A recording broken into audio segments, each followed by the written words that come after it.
जहाँपना, कहो। आपको इस वक्त तकलीफ देने की माफ़ी चाहता हूँ हुजूर, लेकिन आपसे एक ज़रूरी बात करनी थी। तो कहो, क्या बात है? हुजूर, मेरी भतीजी के बारे में है। उसके माता पिता को एक डाकू ने कुछ महीने पहले मार दिया। बहुत बुरा हुआ। आगे बताओ। वो कहती है कि वो डाकू एक साधु के भेष में रह रहा है।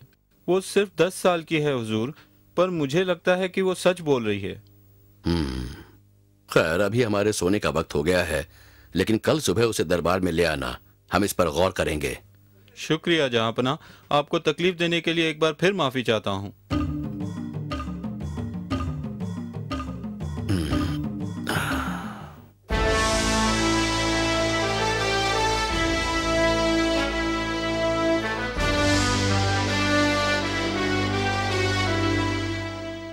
बीरबल, सुखदेव सिंह जी, कल रात हमारे एक भरोसेमंद और वफादार सिपाही ने हमें अपनी एक समस्या बताई। हुजूर, हमें बताएं हम कैसे मदद कर सकते हैं, और समस्या क्या है हुजूर? सुखदेव सिंह जी, हमने आपको अपनी राजधानी और इसके चारों ओर आसपास के इलाकों के सारे डाकुओं को पकड़ने का काम सौंपा था। उस सिपाही ने हमें बताया कि एक डाकू ने कुछ महीने पहले उसके भाई को मार डाला। बताइए, क्या आपने सारे डाकुओं को गिरफ्तार कर लिया है? हुजूर, हम तकरीबन सबको पकड़ने में कामयाब हो गए थे, सिवाय एक डाकू के जिसको हम नहीं पकड़ पाए। उसकी तलाश अब तक जारी है और वो शायद छुपा बैठा है। मुझे यकीन है कि हम उसे जल्द ही पकड़ लेंगे। वैसे भी पिछले 3 महीने में ऐसी कोई वारदात नहीं हुई है। आपका मतलब है कि एक डाकू अब भी आजाद है? लेकिन हुजूर, आप समस्या बताइए, शायद हम मदद कर सकें। उस सिपाही ने हमें बताया कि उसकी भतीजी ने उस डाकू को पहचान लिया है, मगर वो एक अंधे साधु के भेष में रह रहा है। हम एक छोटी सी बच्ची का यकीन भला कैसे करें? और फिर काफी लोग उस साधु की शक्ति में विश्वास करते हैं। हुजूर, कोई भी जादूगर अपने माया जाल से गरीब भोले भाले लोगों को अपने चमत्कारों से लुभाता है। थोड़ी सी जानकारी मिलने पर हम सच्चाई का पता लगा सकते हैं।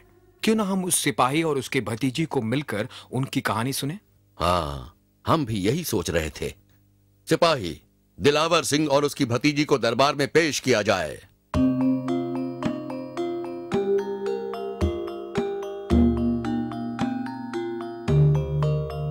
आदाब जहाँपना। आदाब। अब हमें पूरी कहानी बताओ। जहाँपना, करीब 3 महीने पहले एक डाकू मेरे भाई के घर में घुस आया। मेरे भाई और उसकी पत्नी को उसने मार डाला। ये छोटी बच्ची उनकी बेटी है और उस हादसे की गवाह भी। उस हादसे के बाद से भारी सदमा लगने के कारण इसने अपने बोलने की शक्ति खो दी। फिर क्या हुआ? कुछ हफ्ते पहले मैंने एक अंधे साधु के बारे में सुना जो जंगल में रहते हैं, जो लोगों को ठीक करने की शक्ति रखते हैं। काफी रोगी उनसे मिलने के बाद ठीक हो जाते और सुकून पाते। मैंने सोचा अगर वो सचमुच एक अंतर्यामी है तो शायद वो मेरी भतीजी के बोलने की शक्ति भी वापस ला सकेंगे।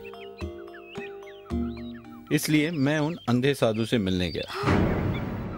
जैसे ही हम उनके पास पहुंचे, मेरी भतीजी जोर जोर से चिल्लाने लगी, खूनी, कातिल, इसी ने मेरे माता पिता का खून किया है। कातिल, खूनी।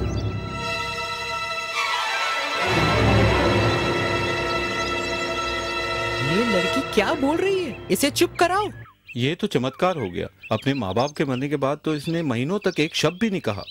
साधु महाराज की कृपा से इसकी आवाज वापस आ गई है। नहीं नहीं, ये एक कातिल है। मैं ये चेहरा कभी नहीं भूल सकती। ये कोई साधु नहीं है, ये खूनी है। तुम इसका मुंह बंद करवाओ। ये हमारे साधु महाराज की बेइज्जती कर रही है, जिसने इसकी आवाज इसे लौटाई है। नहीं नहीं, रहने दीजिए। ये एक छोटी बच्ची है, काफी सदमे में है।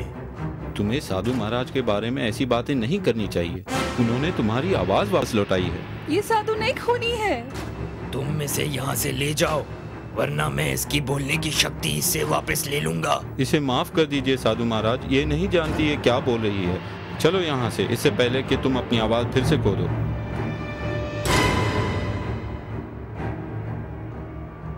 जहाँपना, मैं इसे घर ले गया, पर अब ये जिद कर रही है कि वो वही चेहरा था और कि ये सच बोल रही है। मुझे भी यकीन हो गया है हुजूर, पर हमारे पास कोई सबूत ही नहीं। लेकिन ये कैसे साबित होगा कि ये अंधा साधु एक ढोंगी है? हुजूर, हम पता लगा सकते हैं कि ये आदमी सही में एक साधु है या फिर एक ढोंगी। क्या मैं आपसे एक बात कर सकता हूं?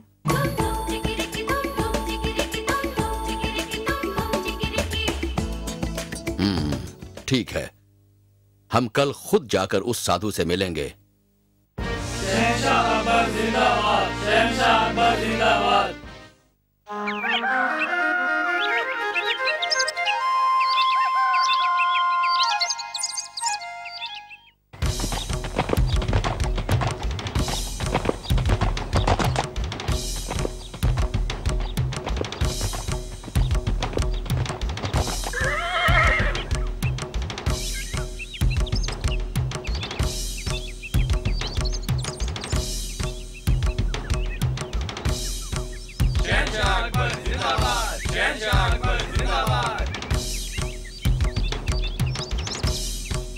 प्रणाम साधु महाराज।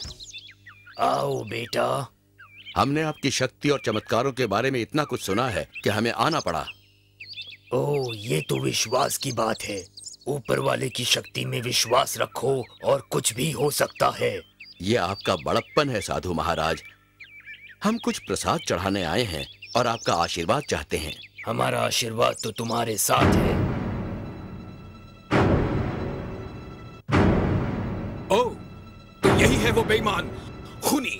मैं अभी उसका सर काट दूंगा। कातिल, दरिंदा कहीं का डाकू।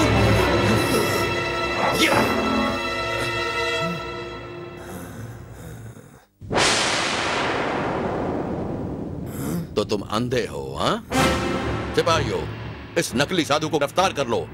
तुमने इस मासूम बच्ची को अनाथ कर दिया और लोगों के विश्वास और भावनाओं के साथ खिलवाड़ किया है।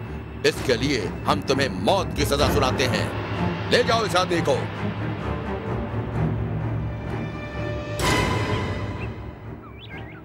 तुमने निडर होकर बहादुरी से सच्चाई का साथ दिया है मेरे बच्चे।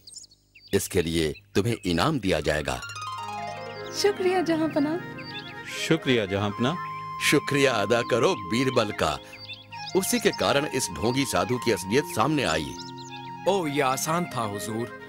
कोई भी स्वाभाविक रूप से खतरे में अपनी सुरक्षा अवश्य करेगा, अगर वो सच में अंधा नहीं हो तो।